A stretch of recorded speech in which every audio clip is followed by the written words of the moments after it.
What's going on, everybody, and welcome to the Beanball Podcast. We are your hosts, Alan and Alan, and this is episode number 74. What's going on, everyone? What's up, man? How's the first weekend of baseball? First week, man, it's pretty good. It's weird, like how they slowly walked into it. It was supposed to be, I think, 9 games opening day, but 7 because 2 were pre-rain delayed. They postponed the day before. They're like, Mets Nationals was supposed to be at 4. They pushed it to 7, and it being more of a 8 o'clock because of the weather. Bro, it was crazy.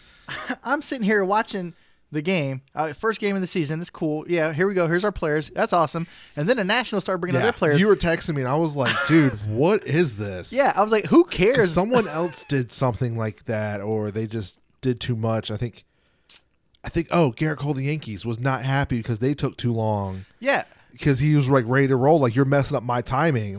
Look, man. So I get it. You're bringing out your players. That's cool. But when you start introducing the assistant to the assistant to the assistant, who cares? Video. I'm like, assistant videographer. When you text cares? me, I was like, I did hear that right. I'm like, why are they? I was telling my wife, I was like, why are they bringing out all of the office people? We want to see the players and the immediate staff that are on the field. Yeah, nobody cares about the hitting coach, videographer. And stuff like that, but I'm like, but the front of house should not know. Yeah, it was weird, man. It was real weird, man. but it was I think Yankees were supposed to be the first game because of the delay. We didn't get one till 3, but I think that was Cubs Brewers. That had some closeness. It's like, okay, cool. And it went on, and it was a great opening day. I liked it. And then, of course, Saturday was the first full day of all 30 teams got to play. It's like, yes, here we go. You got what games I want to watch. Unfortunately, still blackout. Unfortunately, but there's ways around it nowadays. Apple TV did their debut on Friday night. And I appreciated Apple TV doing it because the Mets are playing the Nationals, and I can't stand listening to the Masson announcers. Yes. I was watching the game at my parents' house Saturday night for dinner, and they're like, well, he's not off to a great start this season. I'm like, it's been 2 games. I know. 2 games, people. Come on. If it's been a week or 2, someone needs to figure it out. But 2 days, he's not having a great start. What? You're talking about 6 to 8 at-bats? Come on. Let's get it real, bud. Yeah, so another thing that was going on is that apparently the Nationals decided they wanted to bean all of our players. The slippery ball. So we know this year the humidifiers more in effect, more teams are doing it. So is it the ball's too slippery? Is it still rust from that quick spring training? Mets had a good amount of players hit by the ball, and 2 of them were really scary once it happened. Yeah, so one of them you hit McCann in the foot. That's fine. That was in the dirt. Okay. But then you hit Pete Alonso right in the face, in his lip. The next night. Then you hit Lindor. It's crazy. In the face. Yeah. 2 guys get hit in the face, man, and they're big players. And I'm like, look, I know you guys might be a little salty that Max Scherzer's playing for the Mets now, but there's no reason you should be beaming our guys right in the face.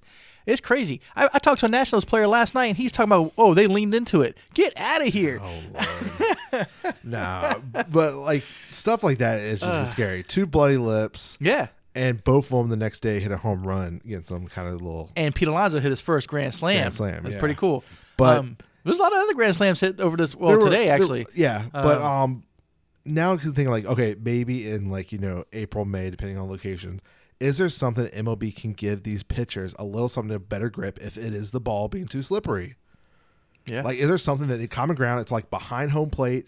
You both get to use it. It's MLB approved. Okay. Yeah, we've never had issue before, and I'm just wondering, what's going on. I know that MLB acquired Rawlings, and they don't use the same mud that Rawlings used to put on the balls, I guess. I don't know. They do need to find some common ground. Look, batters can go up there and use pine tar and everything else to help their grip. Pitchers need something. Yeah. And whatever you guys are providing last year, rosin bag, it's not it. It is sticky, yes. Well, don't give you, but you need sweat. Those cold times, you're not going to have a lot of sweat. So something's got to give. Something a little stickier. Both the batters will appreciate it because I know Pete and Lindor, like Pete said first, he wanted to make sure all his teeth was there. Exactly. He's like, good. Who knows? You get hit like that, you don't know. Yeah, and Lindor, when he looked up his whole team's on the field, of course, the bench is brawl because Buck was over it at that point.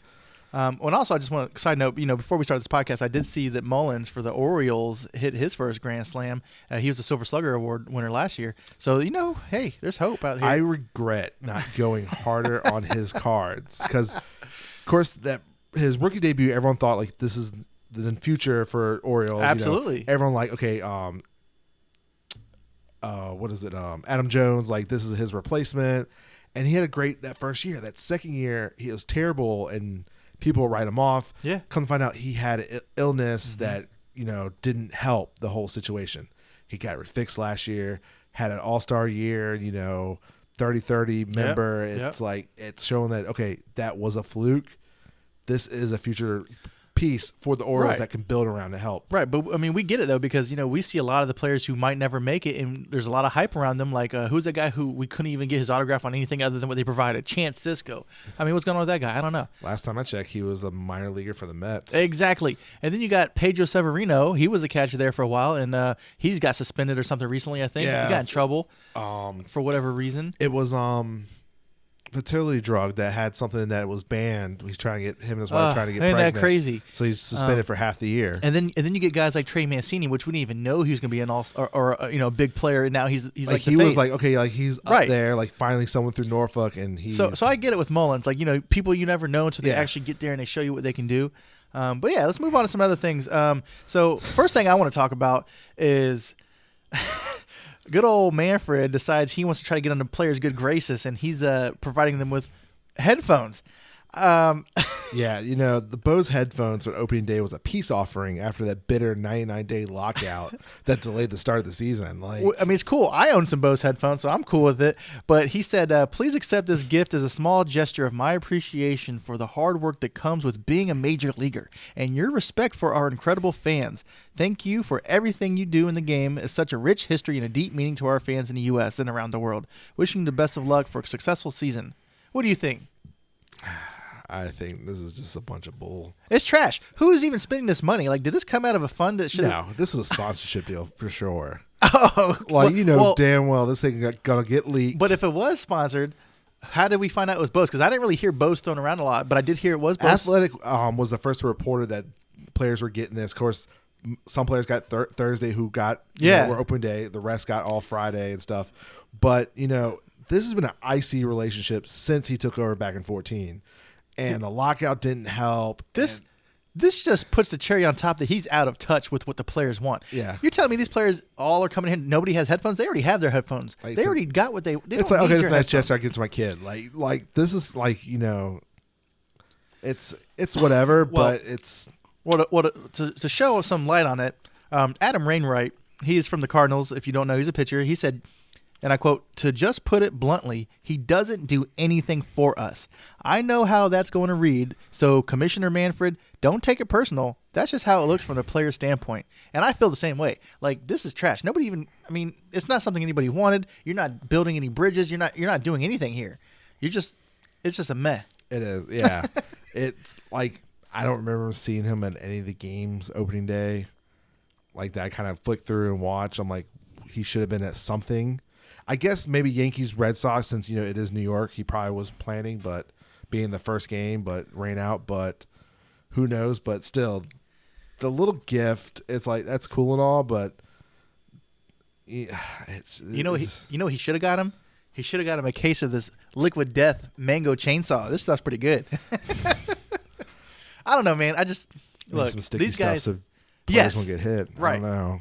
It didn't do anything for me. I don't think anybody's like, "Oh, thank you, Mr. Manfred. No. This is what I wanted." It's like, okay, this is a cool gesture, but it could have been better, I guess. But speaking of what could have been better, exactly, the Rays. This is not the first time this has happened. They announced, of course, a couple days before the opening day that this for the 16th straight year we are sold out. And the PR release that Tampa Bay has announced that 2022 home opener on Friday, April 8th against the Baltimore Orioles is now sold out. Sold out is an asterisk needs to be by it because, this happened back in 2019, of course, prior to, COVID. But, yes, it sold out, but because the whole 300 level of the stadium was closed to fans. Yeah, Alan, he showed me a picture of the stadium, and it was, like, pretty much empty at the top. So it's like, yeah, like you said, there needs to be an asterisk there. I believe their attendance was a little over 25,000 fans. It was only 25,025 fans showed up to the game, but it was deemed a sellout because of the section not being available. So let's put that in perspective. 25,000 fans, but the stadium capacity is 42,700 135. They were not sold out. I don't know how they're going to try to sell you on this. And then my thing is like, what about the family that couldn't afford those lower level seats that wanted to go to opening day? They could afford sitting in that 300 section. Exactly. But we're talking about a team who during their peak seasons, a couple years ago, couldn't during, that playoff push, could barely get 5,000 fans into the stadium. Yeah, and I'm wondering why. Look, I mean, I don't know too much about the Rays Stadium, but I've heard that it's not good and the food is almost unedible. So they need to change something. If not, they need to bring the Rays to a real city that can support them. This is what, why the owner wanted to split this season with Absolutely. Montreal. But, of course, MLB denied it. And he knows the area. They've been going back and forth with the city about getting a new stadium and stuff. It's almost at a breaking point where, just like we talked about the other week with Oakland, they're going to be start making moves to find somewhere else. Is it to go to Montreal back to where, the Expos came from? I think so. Or is it another East Coast team that you can see a city like you're talking about Charlotte? They're almost deemed ready for have a big major league team. Virginia. Here in Virginia, there's places that you can pick. So if Tampa Bay is not working out within the next 5 years, they're going to relocate if a new stadium is not done. My opinion. No, I think they should. Especially when you have a star like Wander Franco doing what he's been doing there. This is a guy that you now have locked up for 10 plus years. Mm-hmm. You can't have him playing like what they just did. Look, man, I would understand the team not producing fans if their team wasn't producing what they've done. I mean, this team has been really solid the last couple of years. Lost in the World Series. I'm just saying, won the division 2 years good. in a row. Right, they're good. Yes, we're not predicting them to win this year, but who knows with these Rays? If they're in a different market and stuff, we might even think better. Because, like I said, I'm just saying, you get no support from your fans. Just imagine if they had a little bit of support. It's insane. It's very insane. Well, moral of the story is you guys got to do better, and that was not very much not better. A sellout. No, definitely not a sellout. All right, well, let's go on to some nicer news. So Steven Kwan for the Guardians has got a pretty big weekend. Man, we talked the Guardians, or we talked about last week, where we can't pick a rookie of the year because someone will just come out the blue and will just kill it. Well, this guy has become the 6th player ever since 1901 to record a 5-hit game within his first 3 career games. As of Monday morning, when I did my notes, he was batting .800. He was 8 for 10, 0 swings and misses on 58 pitches as of Monday. I forgot to write in what he's currently batting. I feel like it's still 7 something. No, I got it. He's there's a 24-year-old center fielder from Cali. He started the season hot, like you said, but currently, as of today, he was batting .692 with 9 hits and 13 plate appearances. He also reached base 15 times in 4 games. It's not a bad start for the rookie, man. No. I feel like he's a must-add to anybody's fantasy team who's looking. I mean, he might not be somebody who would have drafted eearly, but he could be there available if you got him. Yeah. But like you said, man, he's killing it. It's still too early to call, but definitely somebody to compete with. Yeah, it adds that dynamic. Guardians, what are they going to do? What we talked about if they last week, we were we don't know, but they locked up the next day Jose Ramirez to extension. So he's committed. So now this guy's can keep up for the whole season. Yeah. Other pieces. It's going to be interesting, and especially that division's weaker-ish. Yeah, and as we're recording this, I mean, last I checked, the Guardians are doing pretty well. Somebody on the Guardians hit a grand slam, and they're winning 10 to something. So who knows? They could be making moves. Yeah, it's still early. We're not going to get too much into teams. Like you said, it's only game 2, but he's not having a hot start. Big whoop. Yeah, we 4 games now, most teams, some more. So it's nothing special. In 2-3 weeks, we can start. You can figure out what kind of teams were at what. But right now, you can't start a better career than what this guy has done. No, not at all. So good for him. Hope we'll keep an eye on him, see if he keeps up all season. Then hell, he might put his name into that bunch that we talked about, the 3 prospects last week of being rookie of the year. Yep, absolutely. So we talked about this last year. The City Connect jerseys. They added them back this year. They know teams. First one this past weekend was the Washington Nationals, the Cherry Blossom jerseys. I'm not a big fan. I'm not a big fan. Seeing them on the field, okay. It didn't do anything for me. It didn't. I'm it's just, especially with the details, the flowers into it. I really like the Wizards, more of the pink bluish. That makes more sense. I don't understand the gray. Nah, I mean, once you compare it to other jerseys that we've seen like last season, like Miami and stuff, this is not doing anything for me. It was a meh. Like, okay, and it's sold out. I'm like, I guess because the DC people love their cherry blossoms, so I guess that's why. I don't think so. I think it's probably the same thing the Rays had. They sold out, but who knows how many they had? Like, yeah, like I just don't think it was worth it, man. It was okay. So of course they play this on Saturday, Sunday, and to what I saw online, they're only going to wear these one more time on April 23rd when they face the Giants. I'm not a fan. I'm not either. This is a blip on the radar. We're not going to remember this next year. But the next one that they just announced on Sunday. Yeah, Houston Astros. They even got a little clip online you can watch of it where there's a guy narrating it. It's kind of like NASA themed, so it's like an Astros space style. Space City. It was pretty cool, man. I ain't gonna lie. I was like, ooh. What caught my eye when I first saw the picture was the logo on the hats. Yeah. I'm like, that caught me. And then I realized the Space City is your NASA font. Yep. I'm like. Because the guy was like, Houston's been a part of space. Hey, Houston. You know what I'm saying? Like, no, it was dope, man. And they even got like a NASA lettering on it kind of deal. I like it. I like the dark blue with the orange kind of pays to the homage of their good. jerseys. It looks good. So they're going to wear it for the first time on April 20th against the Angels. Okay. Then once they wear it the first time, they're going to wear it every Monday home game throughout the season. Now that's cool. Special unique photo opportunities will be part of the celebration Monday at Minute Maid Park this season as of yesterday. Who decided to wear this jersey on April 20th? Space related? They're going to be so high on 420. I didn't even realize that. Wow. That's PR for you. So like I guess what they did also, you had to do like a part of Fan Fest, I guess earlier in the year or something. Okay. To be able to purchase the jerseys first at the stadium. Nice. Make it exclusive. Make it, hype it up. I like it. So I like it. You know, if this is only fortunately Mets is not on the list this year, so I guess it'll be next year. But some of these other teams, like this was one I was wondering what they're going to do theme wise. Yeah. I love it. No, I realized like, oh yeah, Houston, NASA, duh. Exactly. I said it makes sense. They knocked it out of the park in my opinion. I think the other one I'm going to be waiting on, I think, is Angels. I'm kind of interested what they're going to do with LA. I'm trying to think the other team I was very interested in. I can't remember now. I should have the list. But, if this is a trend, like, okay, like we said, Nationals, I get it, the theme. I think they could have done something better where they could do like Houston. They can wear it once a week. I don't know. They could have done something Capital related. Like, it won't surprise me if, like, Miami wears their jerseys again from last year. Miami's jerseys are cool. There's a difference. White Sox. Those, I can see Southside, be a yearly thing, like, okay, on like Mets have the black jerseys back on Friday nights. We wear these. I'm with it. They could do something like that with Miami and stuff, or like on Sundays. I love what they're doing every Monday. It's awesome.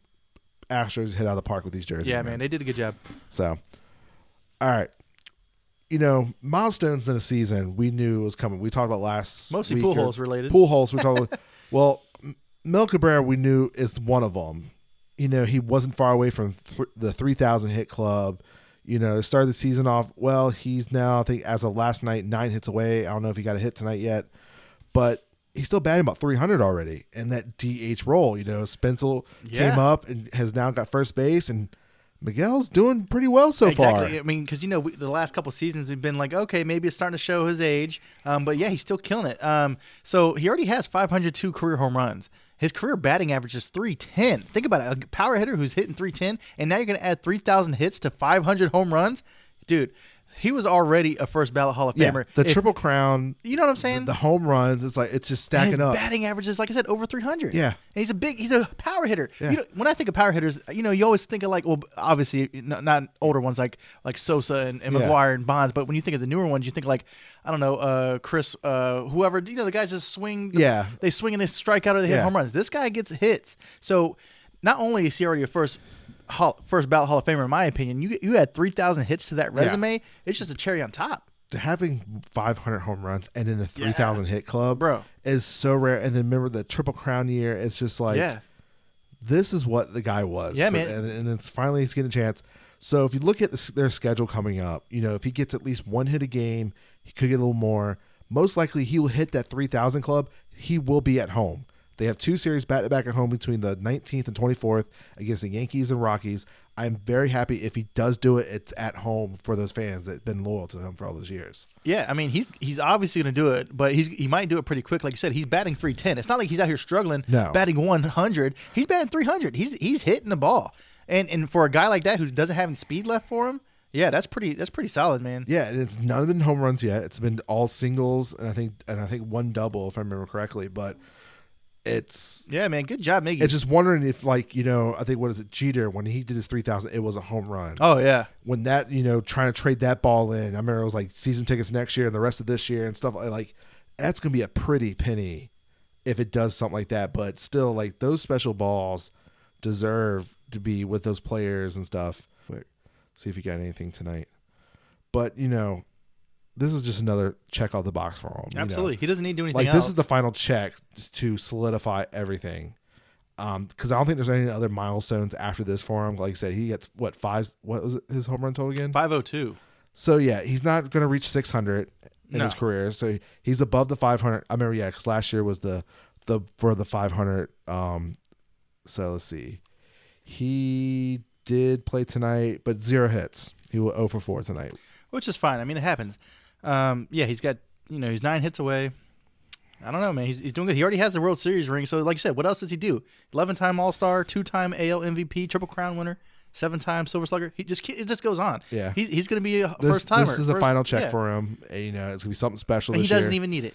And with that, and think about any milestones, this could be it for him. It could. Well, yeah, it could be. This could be. So, all right, let's go into something brighter. Yeah, man. So I don't definitely brighter. I don't know if you guys seen it yet. But if you haven't, you guys definitely need to check out the Braves World Series rings. They are freaking dope. And when Alan says brighter, they have a working light in them, which is the first ever as well. So if you look at everything, this when I first saw the ring, I'm like, okay, it's not impressing me. Like when I was impressed when they first just showed the top of the ring. I'm like, okay, it's just iced out. It was definitely iced out. I'm like, but it's nothing like sticking out to me like colors and stuff. Like, okay, but when you go to the details, that's when it won me over. Yeah, it was cool, man. Especially the homage, what it is. So, A's logo, of course, the whole is in white gold of 18.71 white karat gold. And the 18.71 is because the franchise was started in 1871. Yes. The World Series champion top of the bottom of the ring within the A's logo, there's 150 diamonds representing the 150 years they celebrate last year of the franchise. Nice. There's 22 emerald cut diamonds on each side for 44, of course, for Hank Aaron that they lost last year. That's not done with also Hank Aaron. There's also rubies inside once you open it up, which that's a whole nother topic. We can talk about that. But, the rubies show where the 11 home runs were hit in the stadium during the World Series. Yeah, dude, that was cool. And like you just said, micro LED lights for the stadium. But all in all, there's 755 diamonds in this thing, which is the home run total of Hank Aaron. It's just, and then of course there's a little details, like reading like 7/30/21, which the trade deadline when they made those trades that pushed them into the contention. It really did, especially requiring the World Series MVP and also the National League Championship MVP Eddie Rosario and Sawyer. And, of course, Adam Duvall also the trade deadline. It's just insane. And of course, they added the white pearl because of wow. Why am I doing the thing for it? The pearl necklace last year, with Jock Peterson. Oh, yeah. He's wearing the pearls. Yeah. So that's why the pearl's in the ring. It's just, so all in all, there's 13.3 carats of gems in this ring. I don't know, man. All I know is every single year, the World Series, whoever wins, they step up, man. So this was interesting today. Here in our local ESPN radio, he talked about this ring. He's like, why do we call them championship rings? Because most time nowadays, people do not wear these. Oh yeah, obviously. They're like, they might as well make them trophies. They are trophies, but that's what it is. So he's talking about his history of like when he was, I think it was in Miami, and they won the conference championship and stuff and lost in the national championship, but he's like, when I got my conference championship ring, I'm like, oh, made sure it fit and went back in the box it went. He's like, they talk about this in their studio was, can you call it a ring if you can wear it to a wedding and not outshine the bride? Yeah, bling bling ring. Think about it, man. It's just, when we think of baseball, we think of tradition. Yeah. And that's traditional to get the ring. And I laughed when I first looked up to get the picture of this, and which we'll post up here of the rings, was they showed the Braves' last World Series ring. Oh man, which back then was it was 90s? a single 95. Oh man, a single diamond. Yeah, like a couple diamonds. Like that's what the World Series ring. Same thing with Super Bowl. Every year for Super Bowl, they show the history of the Super Bowl rings. Yeah, like 3 little diamonds in here. And it's like people. That's what I said. Like between this ring and then, of course, 2 years ago, because we haven't got this year's Super Bowl champions, the Rams, but the Bucks. Same thing. You lifted up and had the stadium in it because they won it at home. Like, look, man, it's like cool, but it's just like LED lights like that. Why did they put LEDs in it? Because you're a freaking champ. You deserve the best. Tell me these things aren't the dopest thing ever. Like, I'm just saying, like, nobody wears the ring. I mean, well, unless you're Tom Brady and you're showing it off. Yeah, but like it's gonna be like, okay, you get the Hall of Fame, you're gonna wear your championship rings probably. Right. Some people wear the rings. Special occasions like my jersey retirement, or you're going to their team Hall of Fame or something. Other than that, it's staying in a box in a safe, whatever. And I'm okay with that. Or in a display case showing like my championship rings off. Look, I'm okay with that because, like I said, it's tradition. You look at NBA, NFL, all that. These guys, they celebrate their champions with rings, and if that's the ultimate prize, these rings, I'm perfectly fine with them being as decked out as they are, because you know how hard it is to win a championship. Especially how big they are. Like some people like they're on the field like showing their rings off. It's like huge. It's like how can you hold? Like how much are they even worth? I know usually depending on the player and stuff, it's worth more, but I think it's anywhere from like 50,000 and more. Do the whole team get those rings? Like even like the janitor and stuff? Yeah, usually that style. Some owners, yes, pay for everyone.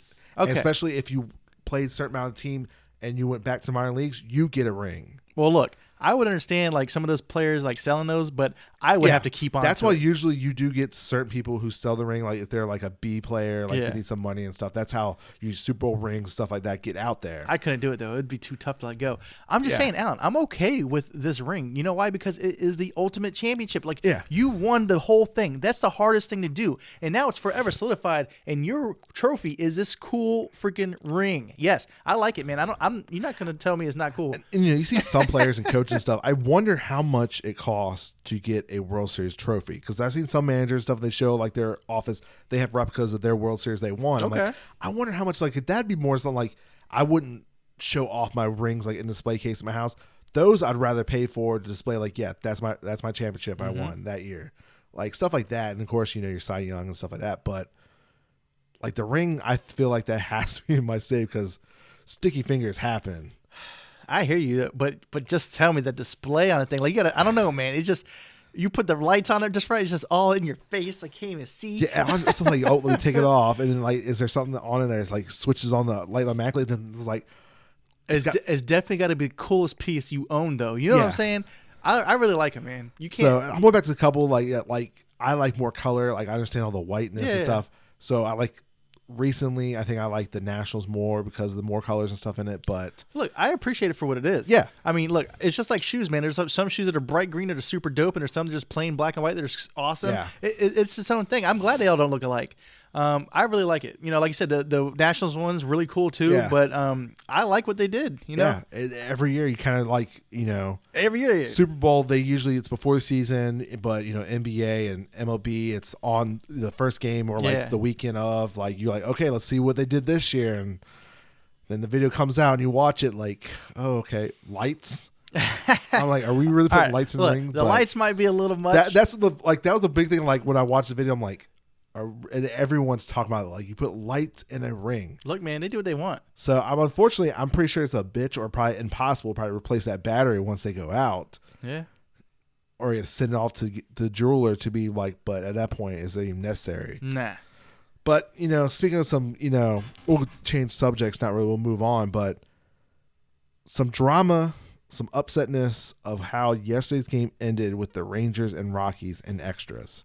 Because of a rule that started after the 2015 postseason with the Mets, the slide violation.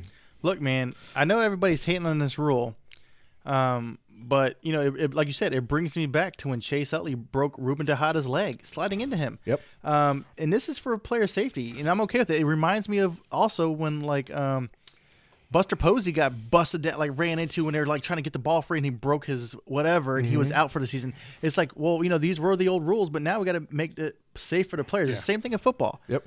So Texas Rangers dropped their home opener to the Rockies, losing by a score of 6-4 in extras. The game ended in a controversial call, trailing 6-4 with 1 out in the 10th inning.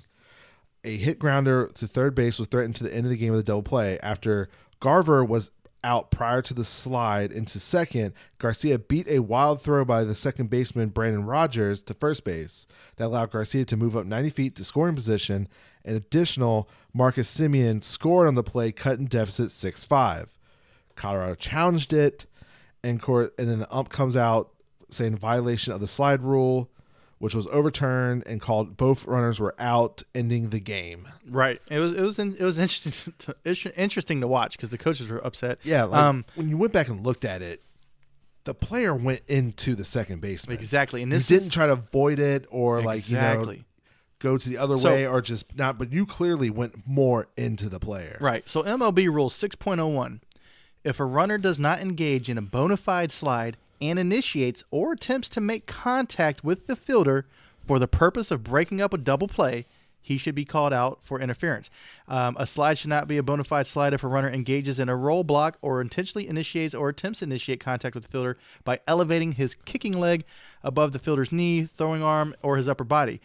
So with that being said, this has been in effect since 16? 16, yeah. They started the rule. So this rule has been there. 5, 6 years now? The 6th year? Exactly. So this is exactly what it was made for. I feel like we've only had scenarios that this has happened 1 or twice in those 5 years. Right. Yeah, I agree. And it's unfortunate when it happens because, it's so rarely that you forget about it. I agree. And how it ended the game, I think this is what brings more light to it. Because before it's like during the game, like, okay, slide violation. Right. But this ended a game where it would have been a 1-run game, man in scoring position with a chance to tie or even win.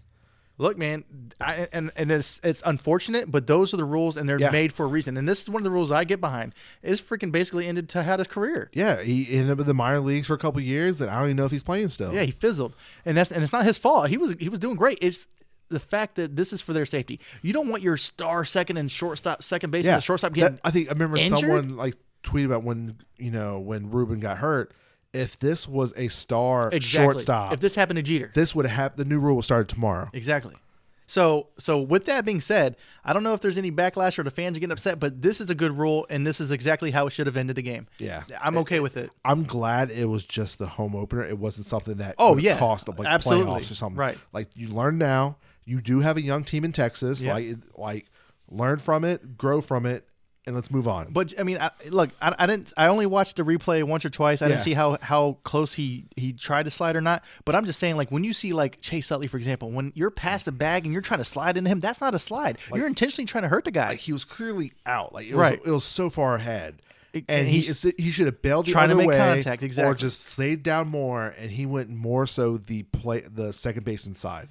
And I know for a fact that you guys know the rules. Even though it doesn't happen very often, you know you have to slide. So I'm okay with the way you try to get away with it. You got caught. Unfortunately, let's move on. Let's go. Okay, exactly. Well, speaking of moving on, players of the week. So, the weekend, I guess 5 days, 4 days, I guess 5 days now. Yeah. We had Thursday, Friday, Saturday, Sunday, Monday, and we're in Tuesday when we're recording. We'll go with players so far as to where we're talking. The opening weekend highlights, MLB announced theirs on Monday, and it was like, you had 3 days, but okay, I get it. It has to be first week. Yeah. But so we're going to go with the AL pitcher. Alan, who do you have as your AL pitcher of the weekend or this My week? AL pitcher of the week is the Blue Jays, Alek Manoah. We have the same guy. This dude killed it. How could he not be your pitcher of the week? My man pitched 6 scoreless innings against the Yankees. Yeah.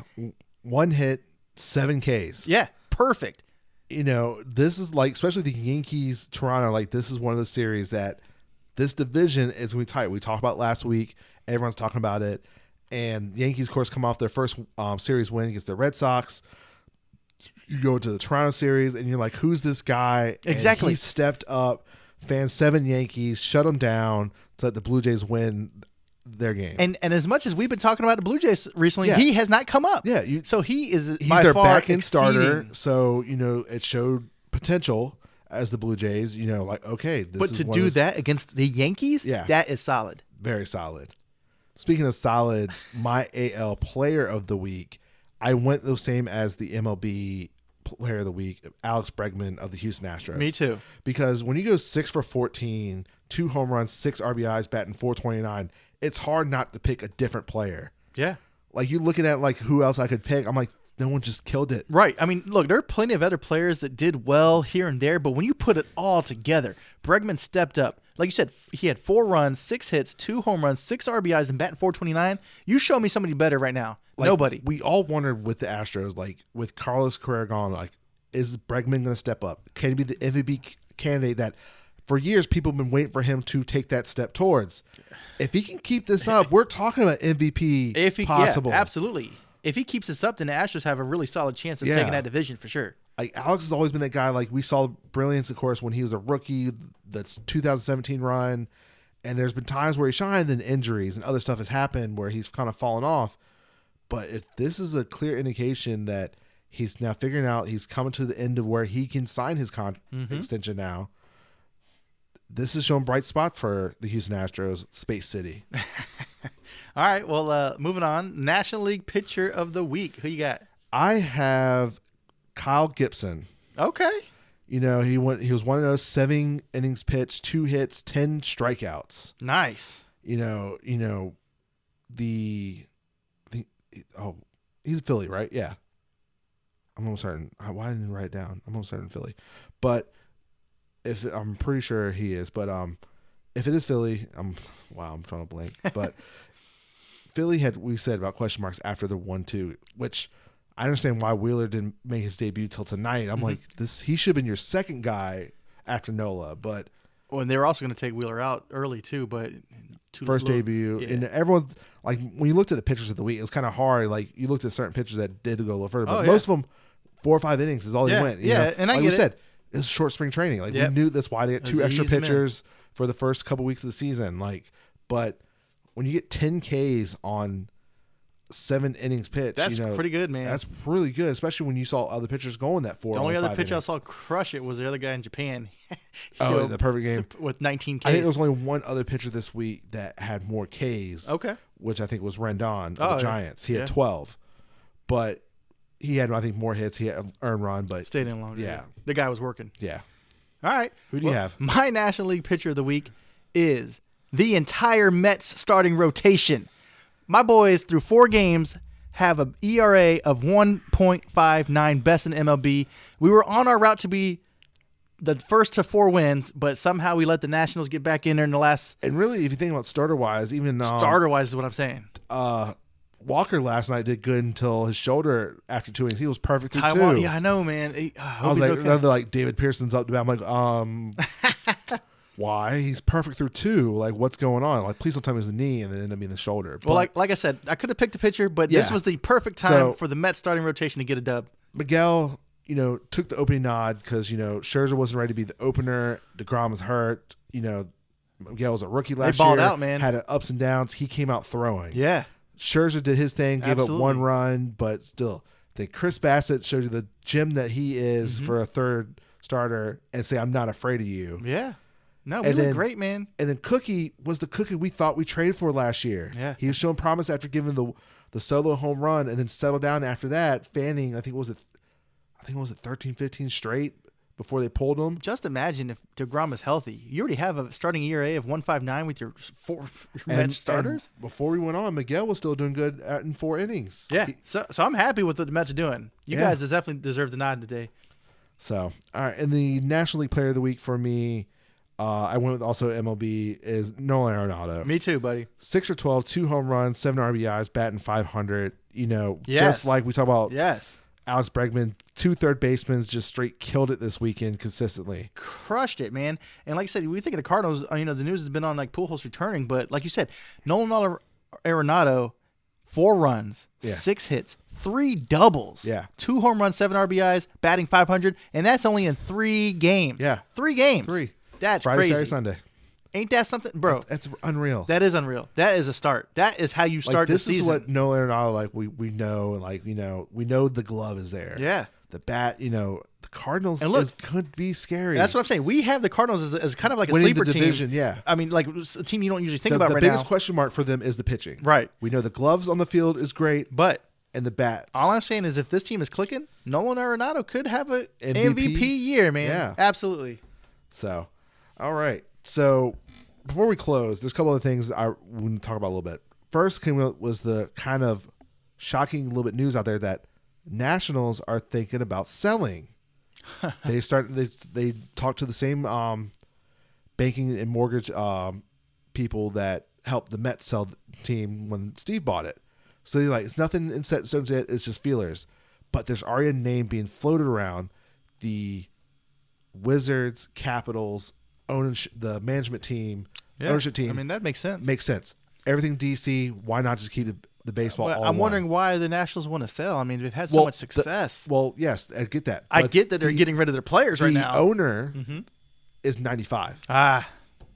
Okay. The leader of their ownership group. And his family might not. Yeah, and I think his wife's like 92. Okay, so that makes sense. But think about it. When they bought the team from MLB, when they moved it and stuff, was only for $400 million. Dang. Like 450. So you look at the Mets. Oh, yeah. Sold for 2.3. So when Forbes did the estimate for the Nationals at $2 billion. Yeah. Why not? They got a brand new stadium. They're coming off a win in 19. They're doing great. The only thing is now, around that stadium when the they stadium first is beautiful. built it, the stadium is nice. Was just trash. It was all around. Gosh, I over remember the years watching these. Like been a couple of years. Like there's now hotels like really right next to the stadium. That's what I'm saying. I can't even ride up at the stadium without seeing like apartments and stuff. Yeah. Before I used to be able to see the stadium, but now I see apartments and then now the stadium. You see the soccer field, which is also XFL. Once that starts back up, they use that when XFL started. Is right across the street too. Yeah, no, they turned that whole area. So you invested, we'll say, almost $500 million for a team, and you're probably going to sell for, if not more than $2 billion when the sale's done. Probably. Yeah. No, it's going to be good. Nationals are worth it. No, I like it. It's going to be interesting. We'll see how fast it moves. He said nothing in stone. Just want to put feelers out there to see what kind of interest. And the other thing is this weekend, I can't believe already, is the 75th anniversary of Jackie Robinson. Dang. I'm like, wow, already? I was like, I remember when a kid, like, I think it was the 50. I'm like, oh, yeah, we're getting up there. Yeah, we are. But, it's something special. I love every but Jackie Robinson Day. I always try to watch 42 a couple days before it, or at least the day of. I really enjoy Jackie Robinson Day and the movie and stuff. And it just brings in everything. And then I'm just upset that Chad Boseman, that's something special he always did. He's unfortunately, like we talked about 2 years ago when he passed away, like he always loved Jackie Robinson Day and stuff, being part of it. It's unfortunate, but it's unreal. 75th anniversary already this year. Insane. So I believe that is it this week, boys and girls. We'll catch y'all next time. Watch some baseball. Peace. Peace.